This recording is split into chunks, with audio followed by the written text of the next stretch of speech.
Three red flags when it comes to dating, ladies. Hang on. Number one, when a guy has what looks like a good career, yet he wants a low-level date with you.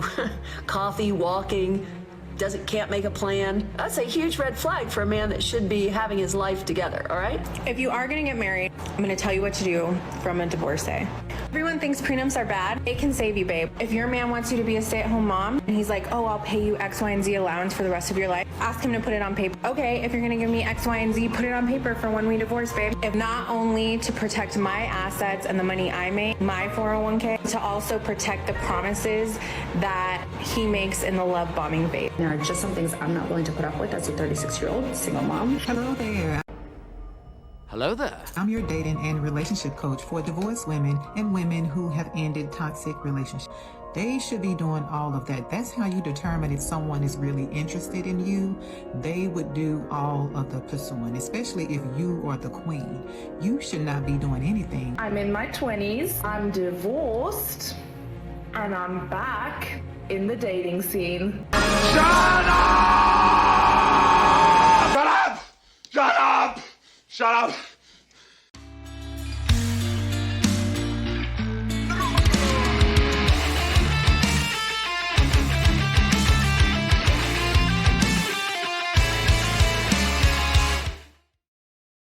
Gentlemen, welcome back to the channel. Glad to have you here joining me and Ampu in today's episode, gentlemen, which is short but filled to the brim with stupidity. So let's get started and see. Three red flags when it comes to dating, ladies. Hang on. Number one, when a guy has what looks like a good career, yet he wants a low-level date with you. Coffee, walking, can't make a plan. That's a huge red flag for a man that should be having his life together, all right? Hang on, there's more. Number two, any man that does not listen to what you're saying, like telling him you like certain types of restaurants, certain types of foods, or you like to do and go certain places, and he chooses something that has nothing to do with any of that. How dare you? How dare you do that?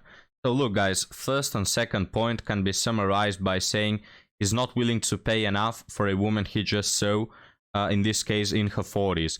That's what 1 and 2 amounts to.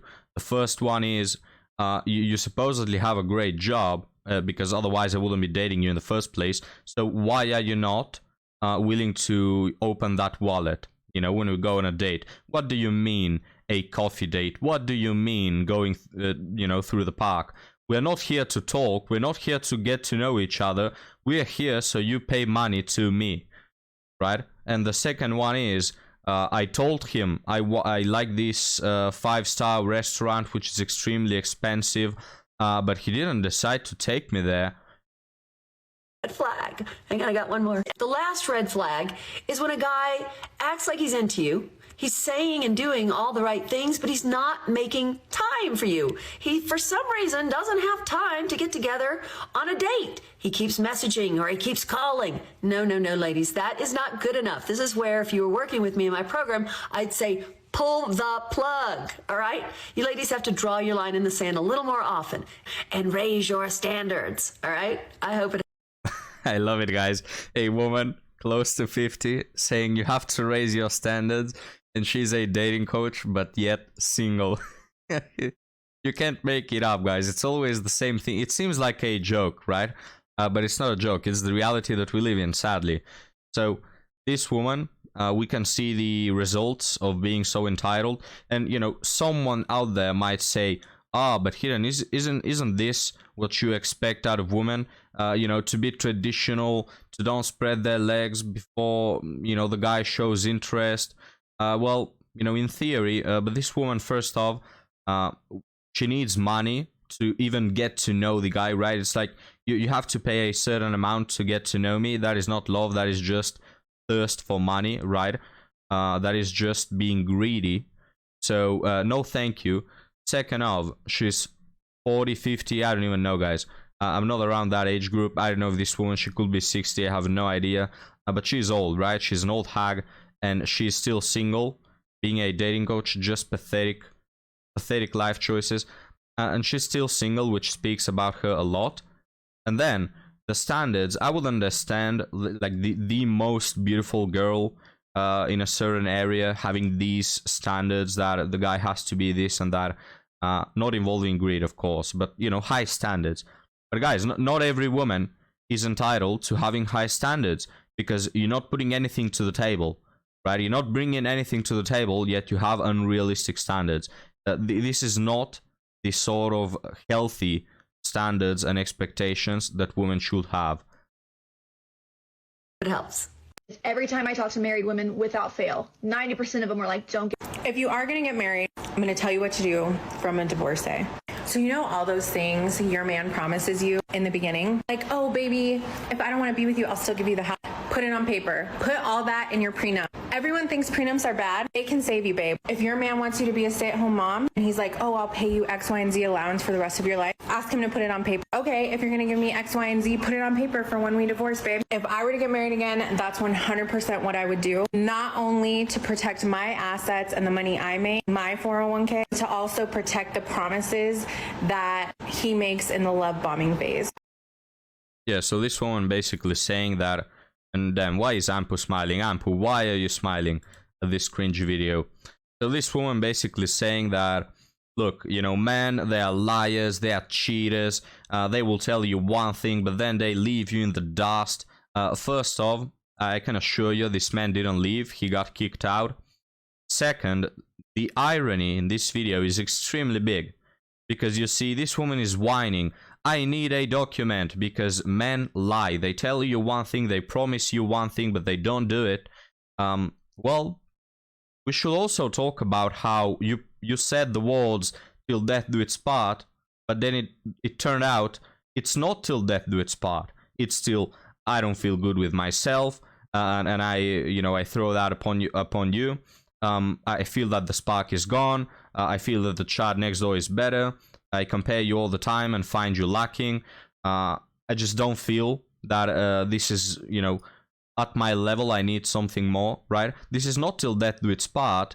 So you want men to hold their promise of, oh yeah, I'm gonna provide for you even after divorce, even after you kick me from the family, even after you let me down, but yet you don't keep your promise of staying in that marriage no matter what. So you see, you can't have it both ways. Look, men are absolutely willing to provide if you stick to your vows.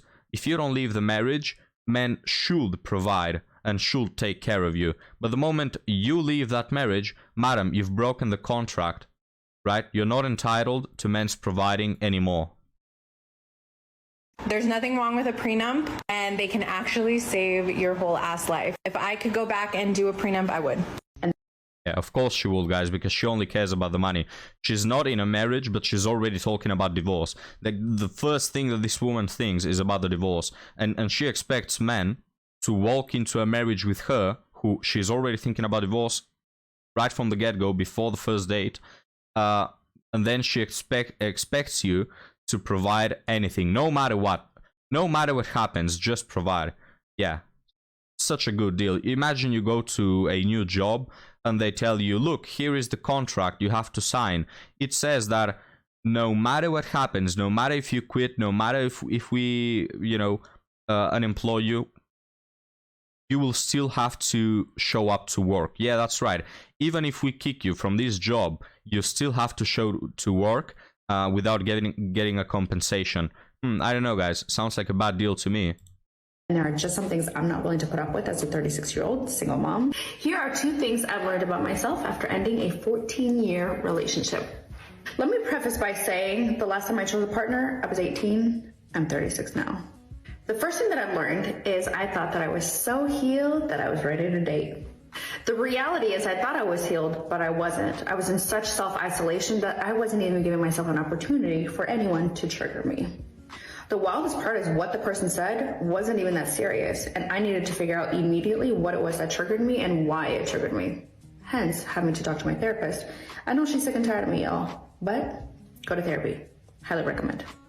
And this next part, hear me out. I know my worth, and I know what I want, and I know where I'm going with my life, and I've realized that I'm able to discern very quickly whether someone is worth my time or not.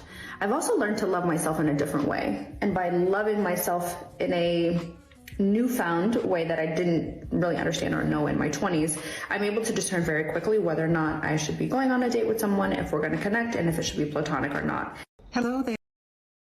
Before we continue, guys, can I get a round of applause for this woman? Because she made it. She made it in life.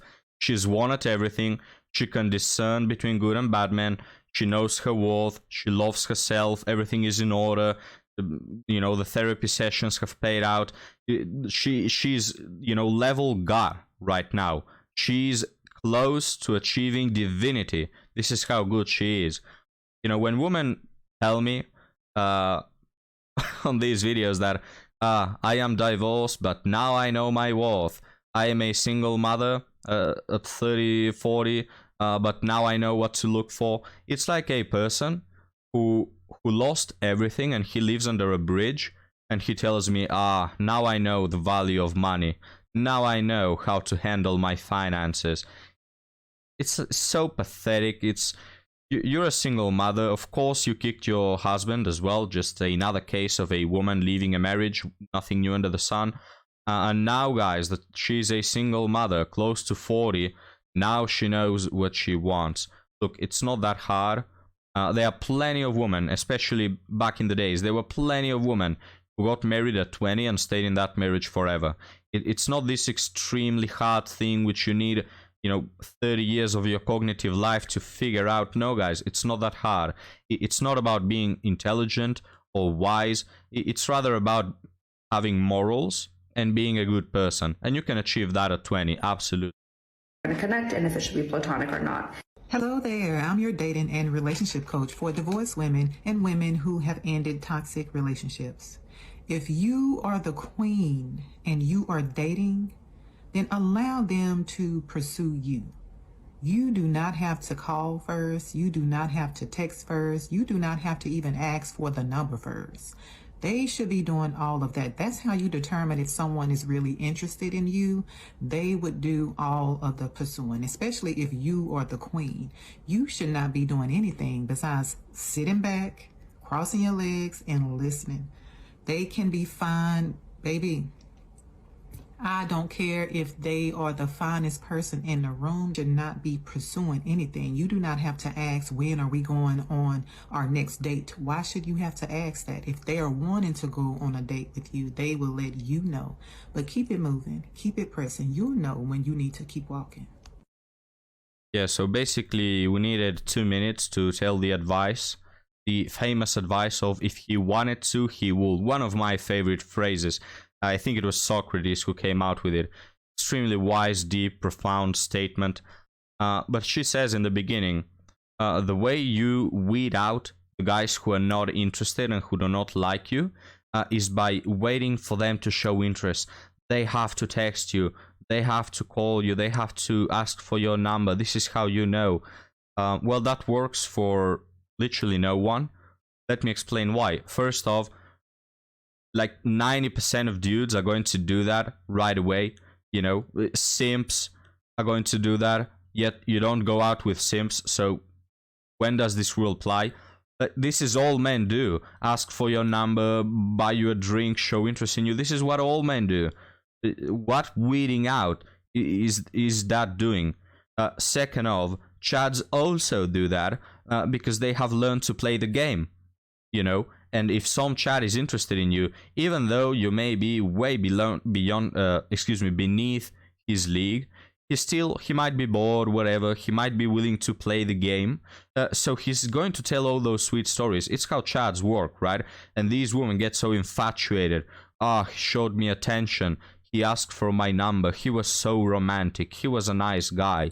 And then the next day, he doesn't even bother to call them. This is how chads operate. Right? They know what women want. Desperate women like these who cry themselves to sleep every night. They know what they want and they know what they give. What to give, excuse me. So it's like your rule doesn't apply to literally anyone and doesn't help you in any way. And this is a woman who wants to earn money by giving advice. I'm in my 20s. I'm divorced. And I'm back in the dating scene. Yeah, guys, take a guess. Who initiated the divorce? Is it the man or is it her? Just take a guess. And I'm purposefully choosing not to date men that are in my age group. Cause they're stingy whether they're rich or broke. So I thought to follow the sprinkle lady's advice on dating older men. And I've failed. Sure, they're richer and they don't expect for you to pay on the date, but these old timers still play the same games as the young ones do. Like, and they play them even better, gentlemen, as Taylor often mentions. But this woman, of course, extremely creepy. She's going for older men? Wow, that is so creepy. You know, when guys go for younger women because they like younger women for a bunch of reasons, they get called creepy. Ah, why don't you date a woman of your age? I don't know. Why do younger women constantly look for guys who are older? sir, you're in your 40s. You have no visible hairline. This one time I dated a man in his 40s and he basically love bombed me, told me we were exclusive. He didn't even ask me and I just went with it for the plot. And then my best friend tells me that he liked her profile on Hinge. Guys, I just care so little about the profiles this woman is talking about. Let me give you a tip. If a woman has to specify that she is going to be exclusive with you, that's a red flag. It just shows that 99% of the time she's not exclusive and thus she has to specify it. And this was a friend that he knew of. It was embarrassing. Not for me, but for him. Like, I can see why you're single in your 40s, sir. And if this is the way you're moving, sir, it's time to start looking at these aged care homes because you're going to be ending up alone. Yeah. Says the one who's going to end up alone. I don't know why she's talking like that. I don't know if she has some mouth disfiguration or mental illness. But gentlemen, we'll be closing the video with this insanely cringe woman that dares to talk about men who are going to be single. First off, a lot of men that age have already decided to be single based on previous experiences. Second off, if they wanted to not be single, they could, right? They could just cash in on some single mother who is desperate for that provider. They could have options. You, on the other hand, you remove all your options from your life because you're not willing to date the simps, and you're at an absolute zero in the eyes of any man with self-respect. So let's see in the end who is the one who doesn't have options and who is gonna pass away alone. But thank you, gentlemen, for watching. Leave me your comments down below and I'll be happy to see you next time. Have a good one.